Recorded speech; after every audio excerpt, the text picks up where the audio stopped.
They wanted to destroy me. To make me invisible, to ruin my career. But they didn't know I was watching. And patience has a way of turning the tables. The office never felt warm in the morning. The lights were always too bright, too white, as if they were meant to expose you rather than help you work. I arrived early that day, like I always did, my footsteps echoing faintly across the empty floor. Coffee first. Desk second. Routine third. Routine was safe. I powered on my computer and stared at the loading screen, unaware that this was the last morning routine would protect me.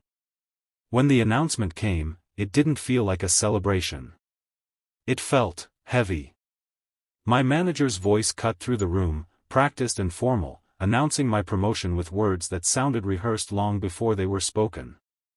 Applause followed, soft, delayed, uneven. Some people clapped because they had to. Others clapped because everyone else was. I stood up when they called my name, my chair scraping loudly against the floor.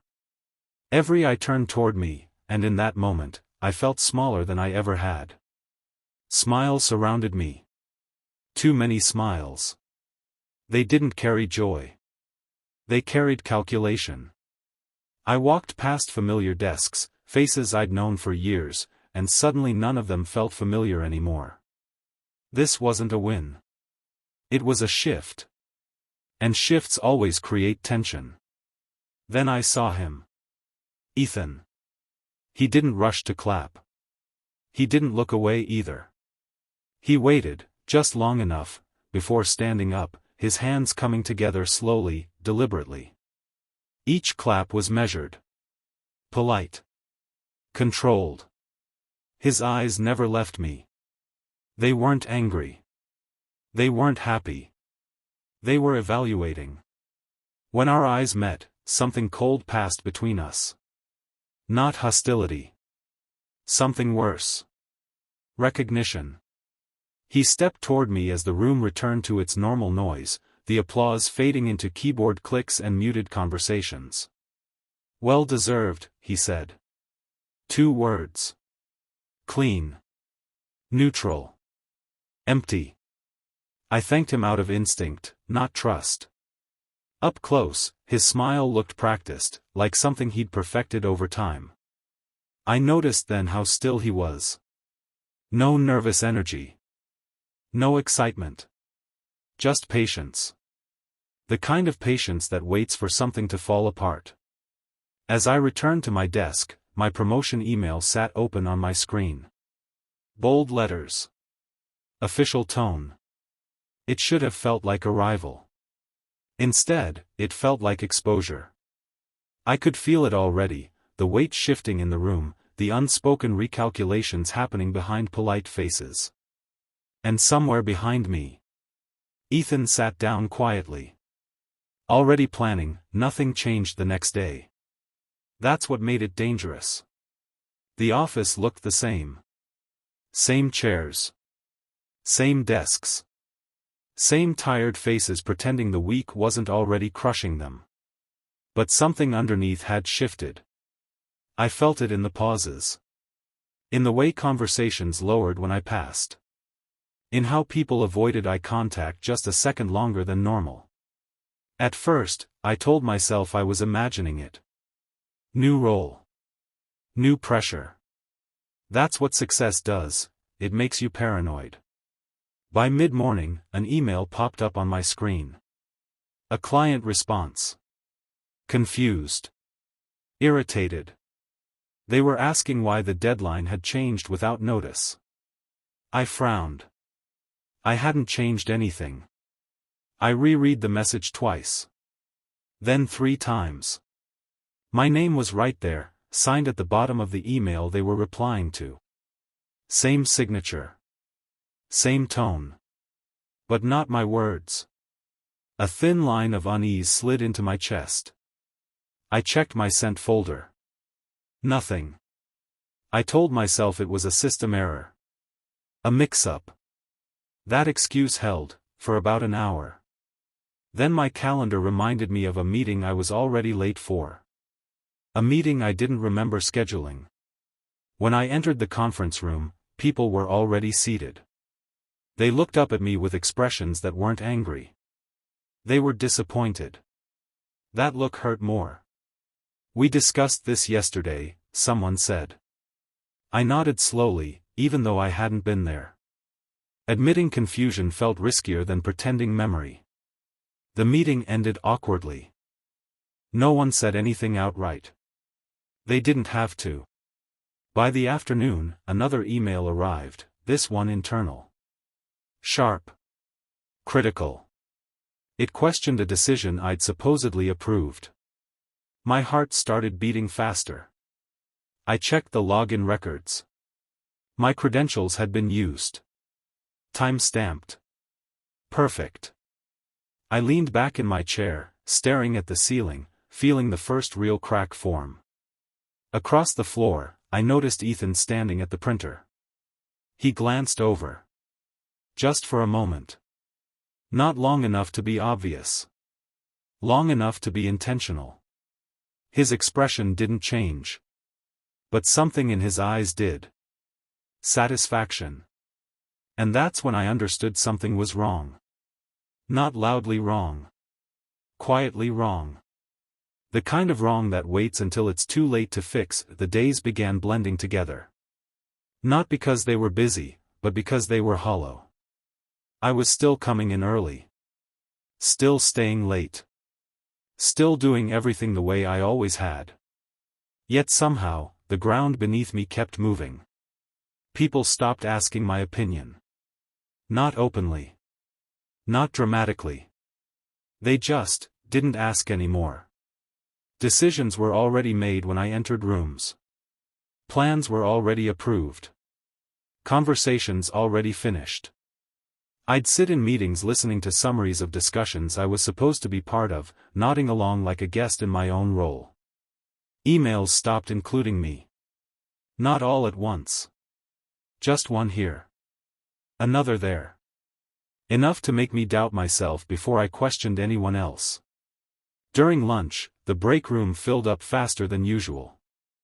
I stood near the counter, pretending to scroll through my phone, watching familiar groups form and drift away without noticing me. Or noticing, and choosing not to. The silence around my name grew heavier. One afternoon, I overheard my name spoken softly near the copier. It wasn't gossip. It was caution. Ever since the promotion. Things have been messy. Not what I expected. I walked past them without stopping. Neither of them looked at me. That hurt more than if they had. Across the office, Ethan was thriving. He moved easily between desks. Laughed at the right moments. Offered help before anyone asked. I watched him slide into conversations I used to be part of, filling spaces that once belonged to me. He was careful. Never stepping over me. Never openly replacing me. Just being present everywhere I wasn't. One evening, as most people packed up, he stopped by my desk.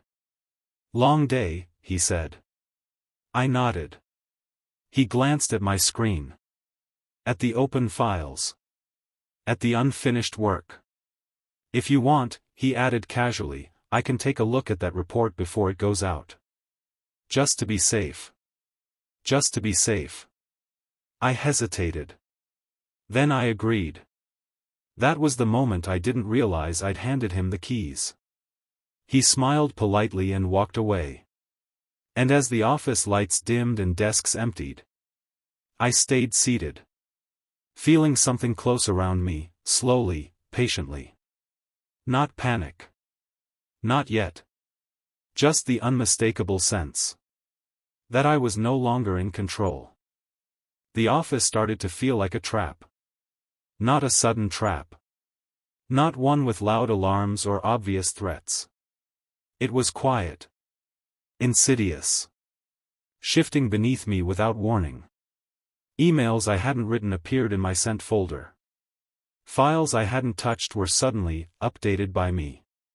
Deadlines shifted, blamed on decisions I didn't make. Every day, the evidence stacked higher. I tried to explain. HR meetings. Short conversations with managers. I was careful. Calm. Polite. But my words sounded hollow. Excuses. Weak defenses. Meanwhile, Ethan never missed a beat. He offered solutions. He volunteered to fix things before anyone notices. His timing was perfect. Too perfect. One morning, my manager called me into her office. I could tell from her face, no words yet, that something was wrong. She slid a paper across the desk. A client email. Signed with my name. I froze. I hadn't sent it. I hadn't even drafted it. "Can you explain this?" she asked, calm, professional. I opened my mouth. Words failed me. The room was quiet. My pulse loud. I wanted to scream. To defend. But I only whispered. "That's not mine." Her eyebrow lifted. "It came from your login." And just like that, the room tilted. The weight of accusation pressed down. Not judgment. Not anger. Just the cold inevitability of someone being in the wrong place at the wrong time. I left the office that day with my stomach tight. Fear settled in my chest. Not fear of failure.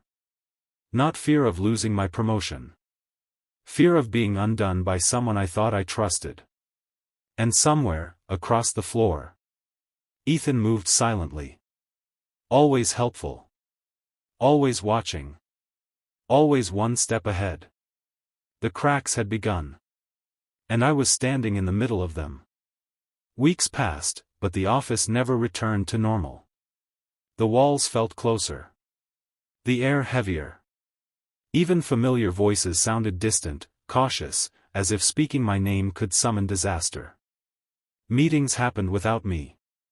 Decisions were finalized before I even entered the room. I was invited to updates, not discussions.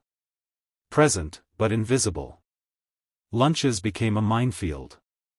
Conversations stopped mid-sentence. Chairs pulled back slightly, as if I carried something contagious: blame, failure, suspicion. I watched Ethan glide through it all. Every move deliberate, polished, untraceable.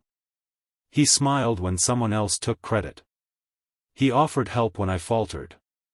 He filled in spaces I once owned. And I was alone. One evening, I found myself staring at the empty break room. Leftover sandwiches on the counter. Coffee cups untouched. The chatter of the day gone. And the silence, it screamed. I tried to work. Reports. Emails. Tasks. But the weight of eyes, real or imagined, pressed on me. Whispers in hallways. Subtle glances. The faint suspicion in every tone. Ethan stopped by my desk again. Hands behind his back, leaning slightly, watching my work like a hawk. "Want me to help review this?" he asked, voice smooth. I hesitated. Every instinct screamed no. But politeness and habit pushed me to nod. He leaned over, fingers brushing the keyboard. I watched, heart tight, as he made small corrections. Little changes. Almost invisible. Harmless, at first glance. Deadly, in reality. I wanted to confront him. I wanted to shout. But I knew the office would believe me less than him. His calm, helpful face would outweigh my panic. So I stayed quiet. And the isolation grew. By the end of that week, I was no longer just a worker in the office. I was a shadow. Invisible. Trapped. And slowly, I began to understand the extent of what I was facing. I stopped trying to fix things. Not because I didn't care. Because I realized fixing them only made me look guilty. Every effort I made could be twisted, recorded, misinterpreted. Every step I took was already being watched. So I waited. Quietly. Carefully. I started observing Ethan. At first, subtly. From my desk. Through reflections in glass partitions. Through the tiny gaps between office blinds. He moved with ease, always precise, always helpful. Emails sent from my account while he hovered nearby. Reports corrected before I could review them. Documents shifted, files moved, responsibilities quietly reassigned. And yet, he never slipped. Not a hint of mistake. Not a sound of deceit. One night, long after the office emptied, I stayed. The hum of the air conditioning, the soft buzz of fluorescent lights, the distant echo of my own footsteps, they were the only witnesses. I watched him walk past my desk. He paused, looked at the monitor as if checking progress. Then, deliberately, he typed. Clicked. Sent. From my account. From my credentials. I didn't move. I didn't breathe louder than necessary. I just watched. By the time he left, I had everything I needed. Every subtle manipulation. Every falsified email. Every fabricated error. And a plan began to form. Patience, I realized, had become my weapon. Not anger. Not confrontation. Just the quiet knowledge that the truth was mine to reveal. And I would wait. Until the moment was perfect that I spent days preparing. Not rushing. Not acting. Only gathering. Every email, every access log, every tiny correction Ethan had made, I saved it. Every manipulated file, every shifted responsibility, I documented it. Even the security cameras, the timestamps, the quiet movements in the office, I recorded them all. I didn't tell anyone. Not my manager. Not HR. Not a single colleague. Ethan continued his routine. Still helpful. Still calm. Still untouchable. But he made one mistake, he grew overconfident. He never suspected I had noticed. He never suspected I had watched. He never suspected that every step he took left a trail I was mapping like a predator.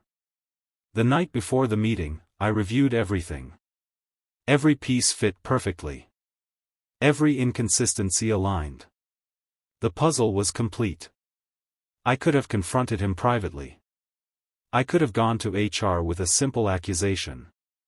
But the office had already learned to doubt me. A quiet accusation from me would be dismissed. Ignored. Misinterpreted. No. I would show them. All of them. Leadership. HR. Everyone who had watched silently as I became invisible. The moment had to be public. I imagined the meeting. The conference room. Everyone seated. The quiet hum of the air conditioning masking the tension. And Ethan. The confident, calm, untouchable Ethan, sitting next to me, unaware that his world was about to collapse. I smiled faintly, thinking of the irony. The manipulator had left behind every piece I needed. Every piece would speak louder than my words ever could. I would let the truth do the work. And for the first time in weeks, I felt something I hadn't felt in a long time: control. Control. Quiet. Precise. Deadly. The next day, everything would change. The conference room smelled of recycled air and polished wood. Leadership arrived first. HR followed. Colleagues filtered in, whispering quietly, avoiding my gaze. Ethan took his usual seat beside me. Calm. Polished. Smiling just enough to seem innocent. I waited for everyone to settle. Then I began. Not with accusations. Not with anger. Only facts. Logs. Emails. Access records. Timestamps. Screenshots. I laid them all out on the table, letting them speak for themselves. Ethan's calm faltered almost immediately. He shifted in his seat. A subtle tightening of his jaw. The first crack in his perfect mask. I narrated every incident. Every email I never sent. Every helpful correction he had made. Every manipulated report. Every falsified client note. As I spoke, I noticed the room change. Eyes widened. Brows furrowed. Whispers stifled into silence. Ethan tried to interject. At first, politely. Then defensively. Then desperately. But the evidence was relentless. It traced every movement, every false action, every lie, straight back to him. He sputtered. He denied. He pointed fingers. But the logs. The screenshots. The timestamps. They didn't lie. By the end, he was silent. The room was silent.